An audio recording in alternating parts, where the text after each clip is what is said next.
Welcome to the Tipping Point Show. I'm Jimmy Evans. I'm so glad that you've joined me for today's program. And I'm talking about something today I've never talked about before. I have never taught on the end times related to angels. Now, when you look at end times theology, angels are all over it. And we're going to be talking about a lot of end time theology today and the book of Revelation.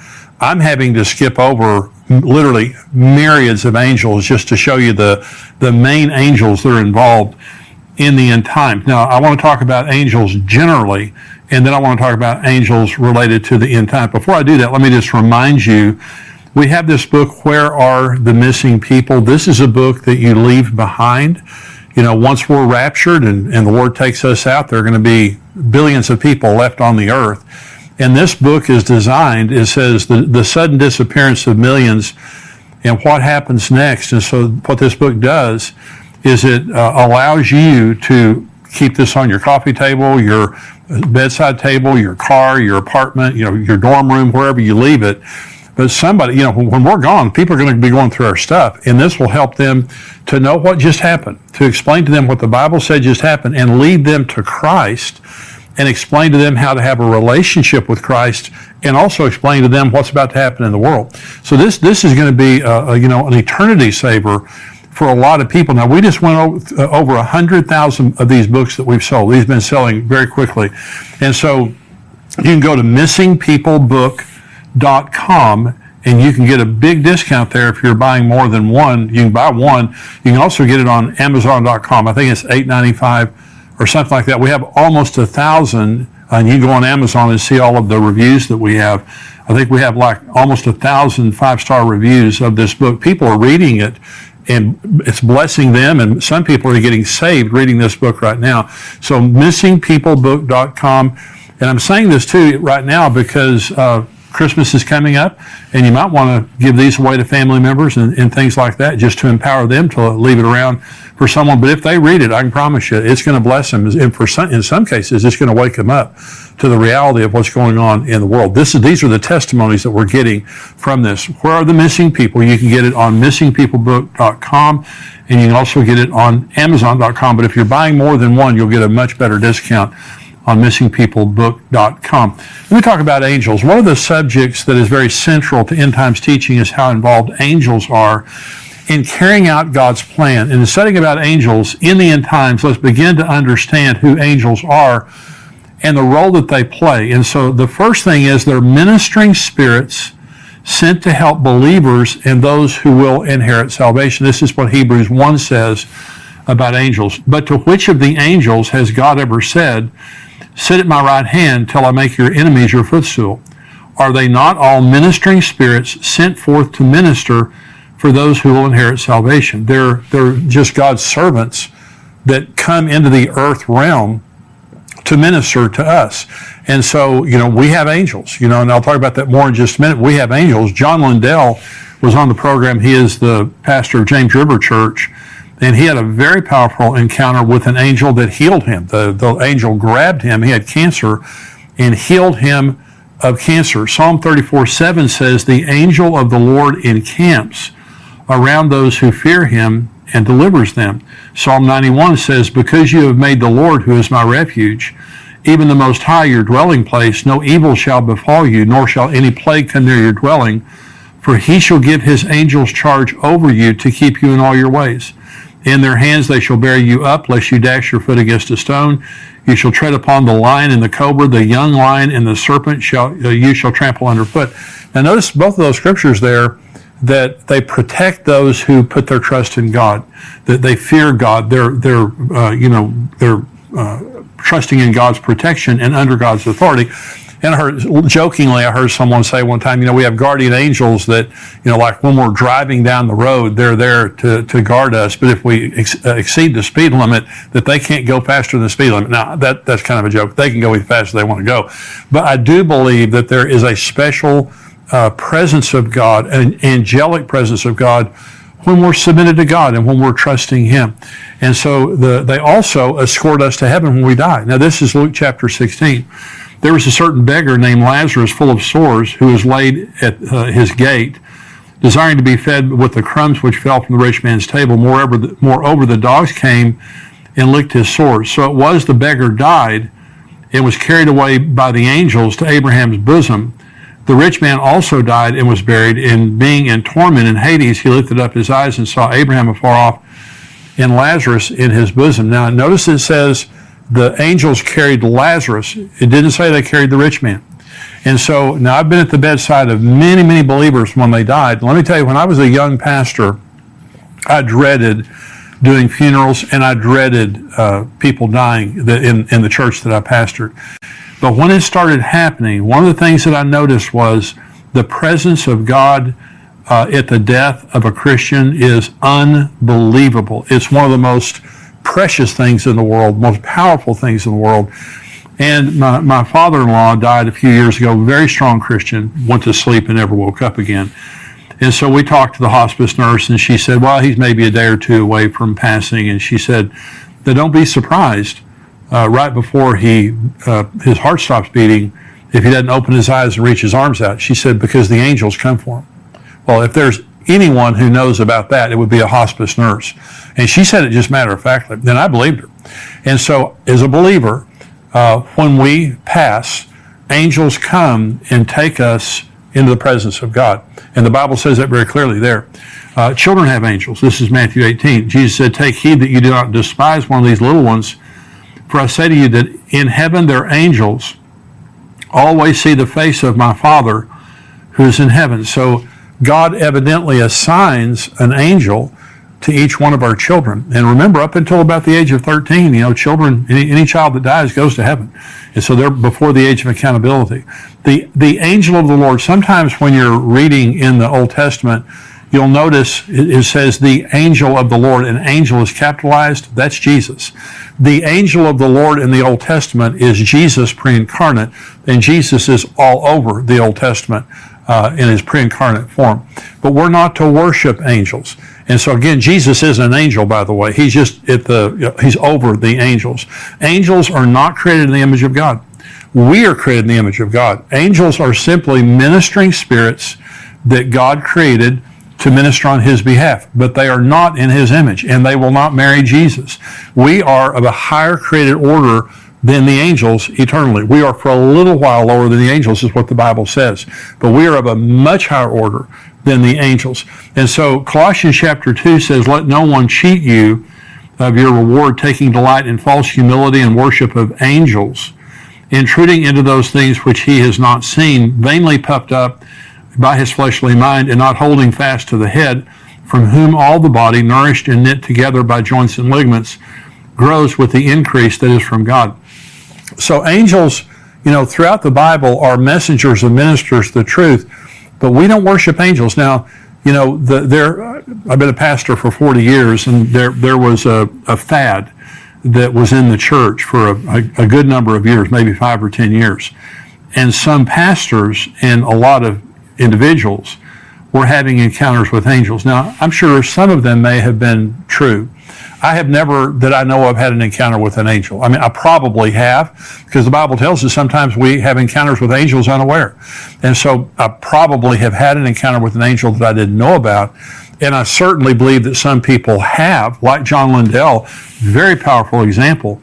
But a lot of people have experiences with angels in a life and death situation, like John Lindell. And so you don't always necessarily want an encounter with an angel. But we went through this period of time that it was kind of like a status symbol that you had an encounter with an angel, or that you saw an angel or something like that. Well, it's not a status symbol. You are surrounded by angels whether you realize it or not. And sometimes they may appear in our world, but not always as someone we would recognize. That's why it says you entertain angels unaware. But my point in this message is to say, angels play an absolutely crucial role. There's kind of two extremes. One is the worship of angels, and the other is not believing in them. And I'm telling you, we have angels. There are times, I'm certain in my own life, there have been probably hundreds, if not thousands, of instances where something bad would have happened to me without my angel doing something about it, our guardian angels. And so they play a huge role in our lives.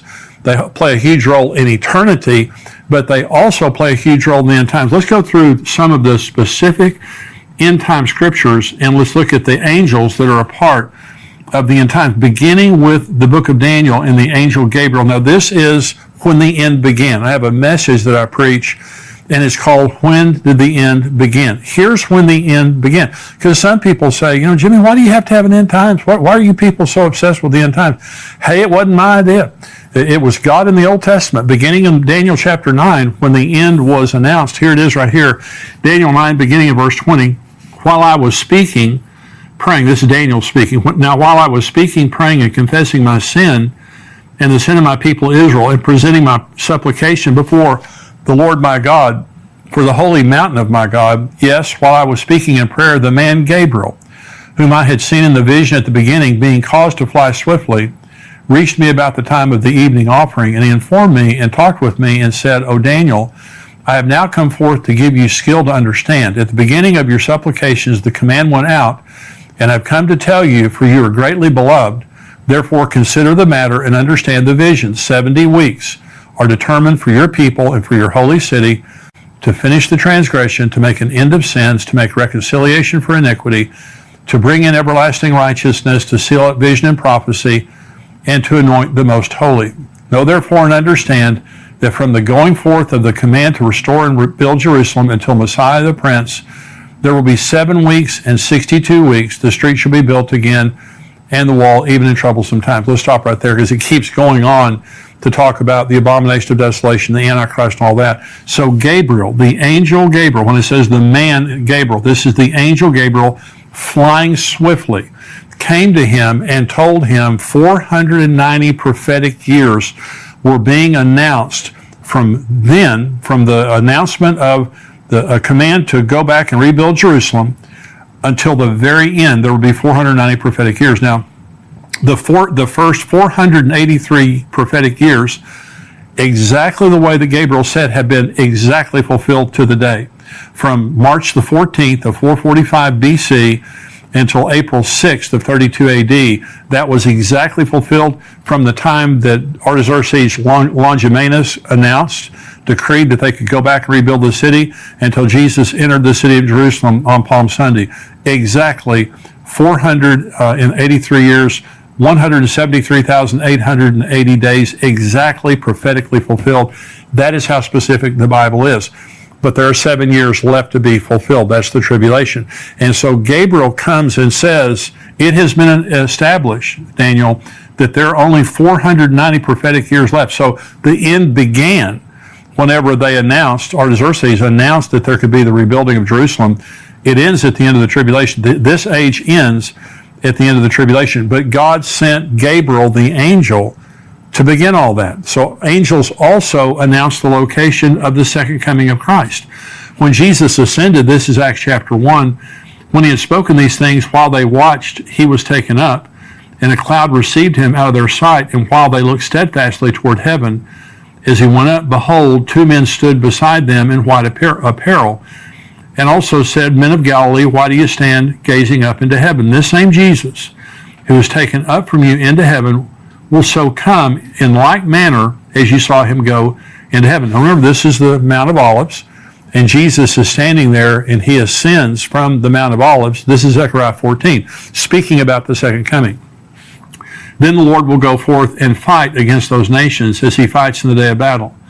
And in that day his feet will stand on the Mount of Olives, which faces Jerusalem on the east, and the Mount of Olives shall be split in two from east to west, making it a very large valley. Half the mountain shall move toward the north, and half toward the south. Then you shall flee through my mountain valley, for the mountain valley shall reach to Azal.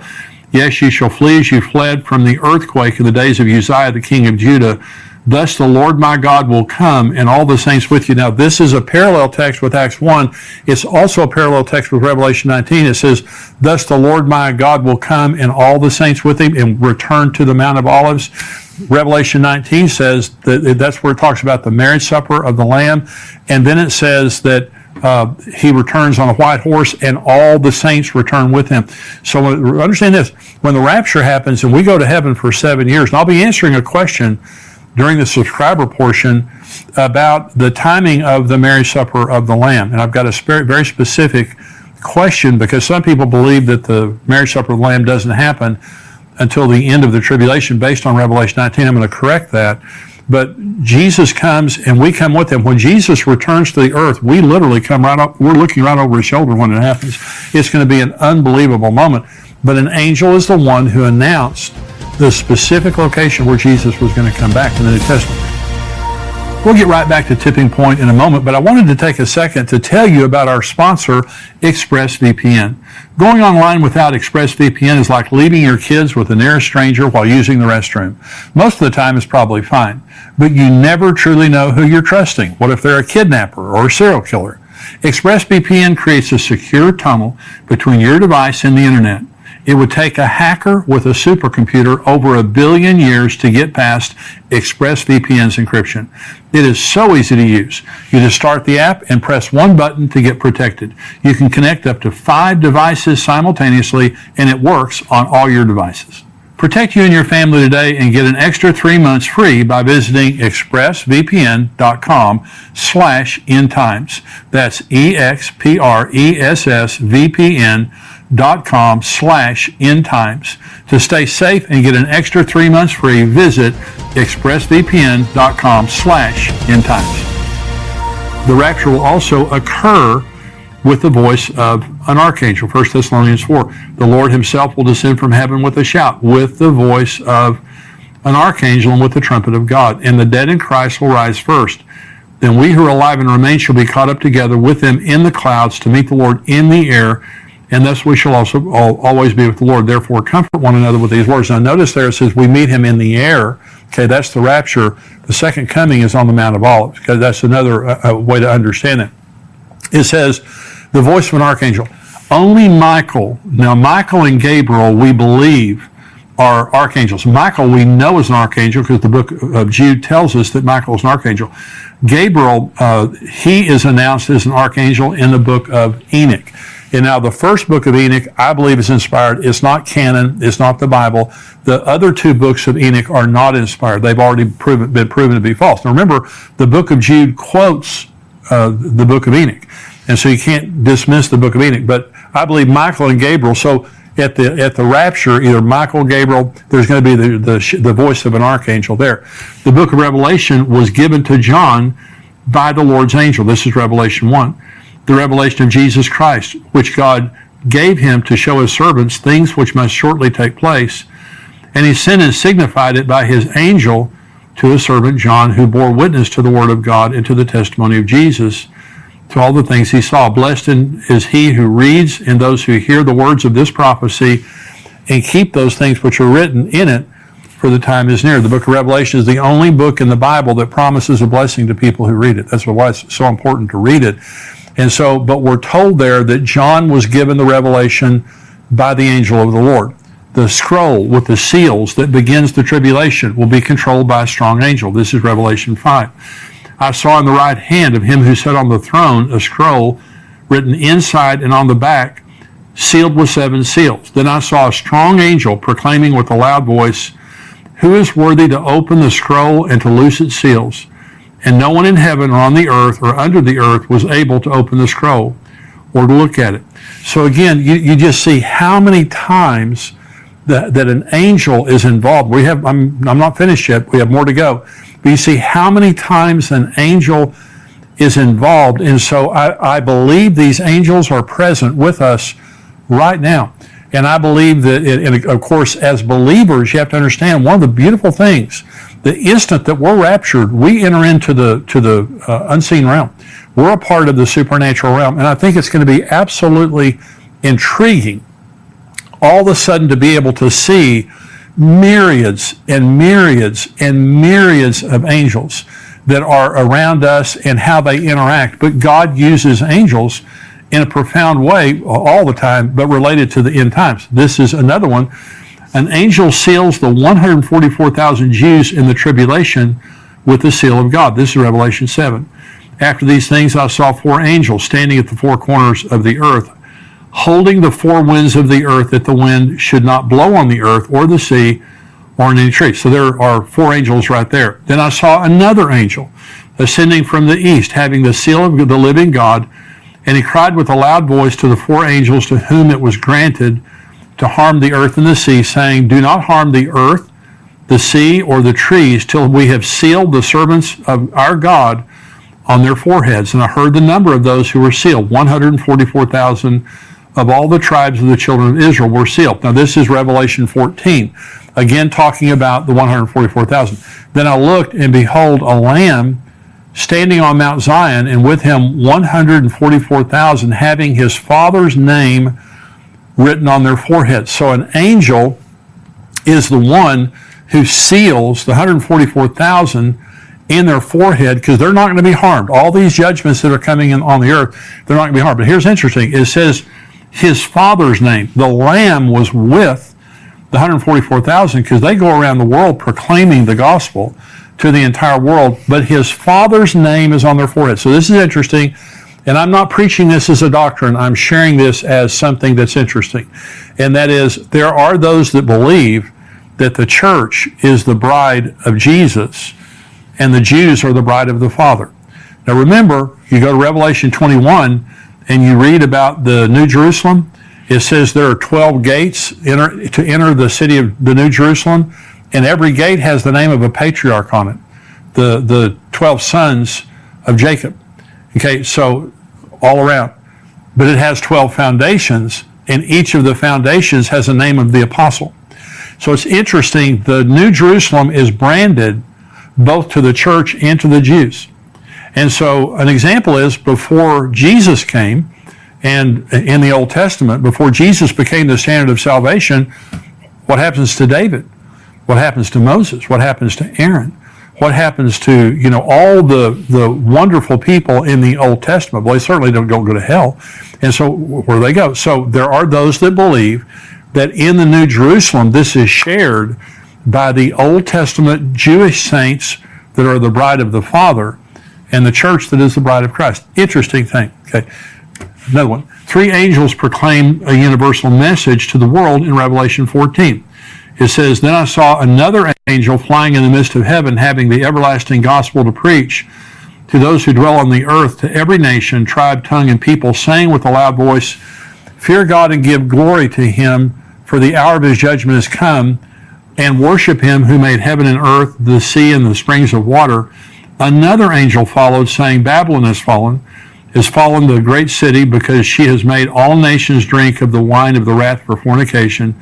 Then the third angel followed with them, saying with a loud voice, If anyone worships the beast in his image, and receives his mark on his forehead or on his hand, he himself shall also drink of the wine of the wrath of God, which is poured out full strength into the cup of his indignation. He shall be tormented with fire and brimstone in the presence of the holy angels and the presence of the Lamb. And the smoke of their torment ascends forever and ever, and they have no rest day or night who worship the beast in his image, and whoever receives the mark of his name. Now, there's several things in there. The first is, it says that they'll be tormented in the presence of the Lamb and his holy angels. Satan is not the Lord of hell. Jesus is the Lord of hell. And so Satan is in the judgment of hell like everybody there with him. He's bound there. And so, but it begins by saying an angel came and proclaimed the everlasting gospel to the 4 corners of the world, every tribe, nation, and tongue. When Jesus said this gospel will be preached into all the world and then the end will come, that's when it happens. It happens through the church before the rapture. It happens through the 144,000 after the rapture. It happens through the 2 witnesses after the rapture. And finally, it happens with this angel in Revelation chapter 20, preaching the gospel supernaturally to every person on earth. And so these angels that are proclaiming the gospel, and Babylon is fallen, and the unforgivable sin of taking the mark of the beast, these are all angels proclaiming 3 important messages. And here's finally, an angel binds Satan for 1,000 years at the beginning of the millennium. This is Revelation 20. Then I saw an angel coming down from heaven, having the key to the bottomless pit and a great chain in his hand. He laid hold of the dragon, that serpent of old, who is the devil and Satan, and bound him for 1,000 years. And he cast him into the bottomless pit and shut him up and set a seal on him, that he should deceive the nations no more till the 1,000 years were finished. But after these things, he must be released for a little while. Here's the wonderful thing about that scripture. It just takes one angel. When it talked about the seals, it says a strong angel said, who is worthy to break the seals? This doesn't even say it's a strong angel. So let me just say, first of all, when Satan fell, he took a third of the angels with him. That means that 2/3 stayed with God. That means in the angelic realm, the angels of God are twice as powerful as the angels of Satan. But how much more powerful is God than Satan? It would be like the United States of America fighting 30 people. There's just no comparison. I mean, God is infinitely more powerful than the devil. So when it comes time to lock the devil up, one angel goes over and takes him and puts him in the bottomless pit. But I just want you to notice now the angelic participation in the end times, but the same is true for us today. We don't worship angels, but you need to remember, you have angels around you all the time. And God is using those angels in your child's life. The day that if Jesus tarries and we pass away, they're going to take us into the presence of God. In the meantime, we have guardian angels that are with us. They're ministering spirits sent to render aid to God's elect. So when you're praying for yourself, you're praying for your family, you're praying for your children, whoever you're praying for, angels are dispatched. God uses angels in a supernatural way in the earth realm to help us, but they are and will be a major part of the end times. Now I'm going to talk about Israel. We're going into the subscriber portion. I'm going to talk about some incredible things that are happening regarding the building of the third temple. I'm also going to be answering a lot of questions right now. We have a lot of end time questions that our subscribers have written in, so I'm going to be answering these questions. If you're not a subscriber to endtimes.com, it's $7 a month, $77 a year. You get the full Tipping Point podcast plus all of our videos and articles that come out all week long and all of our archives. $7 a month, and there's a 7-day trial period also. So pay your $7, try us out for 7 days. I guarantee it's the best $7 you'll ever spend. We would love to have you be a subscriber to endtimes.com. So if you're not a subscriber, go to endtimes.com. If you are a subscriber, if you're watching this on YouTube, you cannot watch the full podcast on YouTube. You need to go to endtimes.com where you're subscribed and watch it there, or respond to the email that we sent you as a subscriber. If you're a subscriber, stay tuned.